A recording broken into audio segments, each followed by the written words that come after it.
بسم اللہ الرحمن الرحیم۔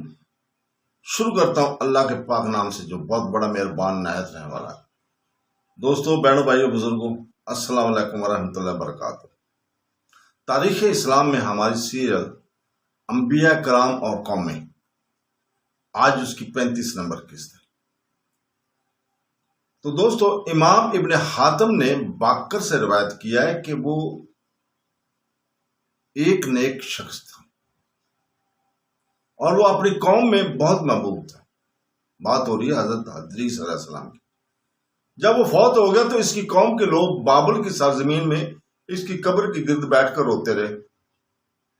جب ابلیس نے ان کی آہ بکار دیکھی تو وہ ایک انسان کی ایک صورت بنا دوں تو اپنے مجالس میں اس تصویر کو دیکھ کر اسے یاد کیا کرو۔ انہوں نے اس سے اتفاق کیا۔ اس نے وہ ود کی تصویر بنا دی جس کو وہ اپنے مجلسوں میں رکھ کر اس کا ذکر کیا کرتے تھے۔ جب ابلیس نے یہ منظر دیکھا تو کہا، تم میں سے ہر ایک کے گھر میں ود کا ایک مجسمہ بت بنا کر رکھ دوں تاکہ تم میں سے ہر شخص اپنے گھر میں وہ کا ذکر کیا کرے۔ انہوں نے اس کا مان لیا۔ ہر گھر میں ود کا ایک بت بنا کر رکھ دیا گیا۔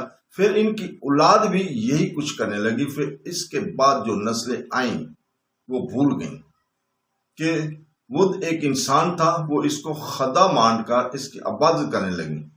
انہوں نے اللہ تعالیٰ کو چھوڑ کر اس بت کی پرستش شروع کر دی، پوجا کرنی شروع کر دی۔ سو اللہ تعالیٰ کو چھوڑ کر جس بت کی سب سے پہلے پوجا شروع کی گئی وہ نام کا بت تھا۔ یہ تفسیر ابن ابی حاتم میں لکھا ہوا ہے۔ خلاصہ یہ ہے کہ ہر وہ بت جس کی وہ عبادت کرتے تھے اصل میں اللہ تعالیٰ کا کوئی نیک بندہ تھا جس کی انہوں نے تصویر اور اس کا مجسمہ بنایا ہوا تھا۔ امام بخاری رحمۃ اللہ علیہ اپنی سند کے ساتھ روایت کرتے ہیں کہ حضرت عائشہ رضی اللہ تعالیٰ عنہ سے روایت ہے کہ حضرت ام حبیبہ اور حضرت ام سلمہ رضی اللہ تعالیٰ نے بیان کیا ہے کہ انہوں نے حبشہ میں ایک گرجا دیکھا جس کا نام ماریا تھا۔ انہوں نے اس کی خوبصورتی کا اور اس میں رکھی ہوئی تصاویر کا ذکر کیا تو رسول پاک صلی اللہ علیہ وسلم نے ارشاد فرمایا، جب ان میں کوئی نیک شخص مر جاتا تھا تو وہ اس کی قبر کو سجدہ گرہ بنا لیتے تھے اور اس میں یہ تصویریں رکھ دیتے تھے۔ یہ لوگ اللہ تعالیٰ کے نزدیک بدترین مخلوق ہے۔ صحیح بخاری رقم الحدیث 427۔ غرض یہ کہ جب زمین میں بت پرستی عام ہو گئی تو اللہ تعالیٰ نے اپنے برگزیدہ رسول حضرت نوح علیہ السلام کو بھیجا۔ آپ علیہ السلام لوگوں کو اللہ تعالیٰ کی وحدہ لا شریک ہونے کی دعوت دیتے تھے اور ان کو غیر اللہ کی عبادت سے منع کرتے تھے۔ اللہ تعالیٰ نے حضرت نوح علیہ السلام کو تمام عالم پر خاص بزرگی عطا فرمائی۔ قرآن پاک میں ہے سورہ آل عمران آیت نمبر 33 میں، جس کا ترجمہ ہے، بے شک اللہ نے آدم کو اور نوح اور آل ابراہیم کو اور آل عمران کو تمام جہانوں پر بزرگی دی ہے۔ اس آیت کریمہ میں اللہ تعالیٰ نے ان فضیلت یافتہ اور بزرگ شخصیت کا ذکر فرمایا جن کا اتباع کرنا واجب ہے اور جن کی اتباع کرنے سے اللہ تعالیٰ کی محبت حاصل ہوتی ہے۔ سب سے پہلے حضرت آدم علیہ السلام کا ذکر فرمایا کیونکہ وہ تمام انسانوں کے اصل ہیں۔ اس کے بعد حضرت نوح علیہ السلام کا ذکر فرمایا کیونکہ آپ علیہ السلام آدم اصغر ہیں اور دنیا میں رہنے والے تمام انسان ہی کے اصل سے ہیں۔ حضرت نوح علیہ السلام کی فضیلتوں میں سے یہ دعا ہے کہ زمین پر وہ پہلے تشریعی نبی ہیں۔ بیٹوں، بہنوں، پھوپھیوں، خالاؤں اور دیگر تمام ذوی آدم کے ساتھ نکاح کی تحریم کا ہم سب سے پہلے ان پر نازل ہوا ہے۔ حضرت آدم علیہ السلام کے بعد روئے زمین کے تمام انسانوں کے وہی والد ہے۔ حضرت نوح علیہ السلام نے عید الفطر اور عید الاضحیٰ کے علاوہ عمر بھر روزے رکھے اور اس پر آپ علیہ السلام نے دعام فرمایا۔ حضرت عبداللہ بن عمر رضی اللہ تعالیٰ سے روایت ہے کہ میں نے رسول پاک صلی اللہ علیہ وسلم کو یہ فرماتے ہوئے سنا ہے کہ حضرت نوح علیہ السلام نے عید الفطر اور عید الاضحیٰ کے دونوں دنوں کے علاوہ باقی تمام عمر ہر روزہ رکھا ہے۔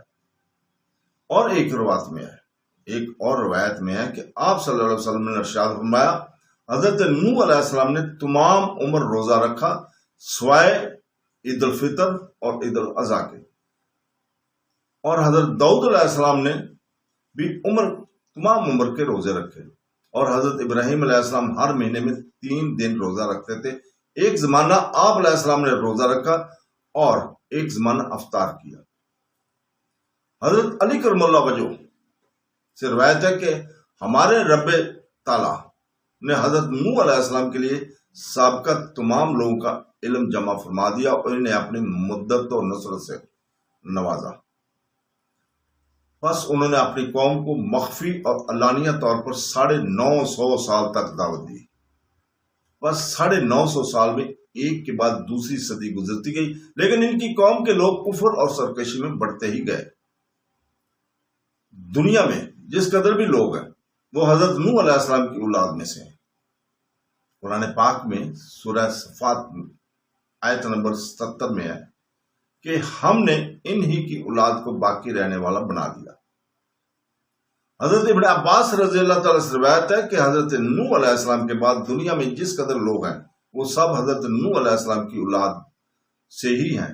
آپ علیہ السلام کے 3 بیٹے تھے۔ نوح علیہ السلام کے 3 بیٹے تھے۔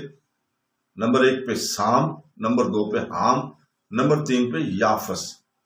تمام عرب اور عجم سام کی اولاد سے ہیں، اور روم، ترک اور سکالبہ یافس کی اولاد سے ہیں، اور سوڈانی حام کی اولاد سے ہیں۔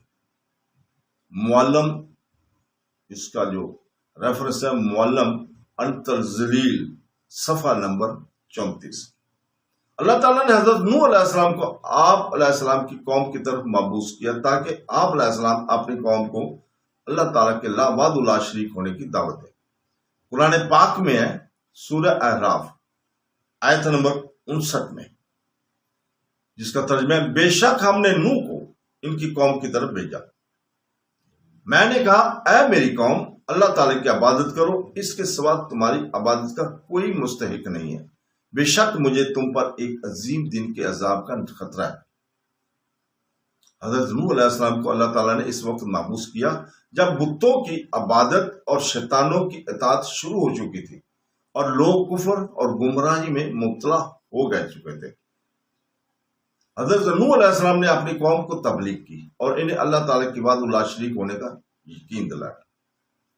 اللہ تعالیٰ نے جب حضرت نوح علیہ السلام کو مبعوث فرمایا تو اس وقت آپ علیہ السلام کی عمر 40 سال تھی۔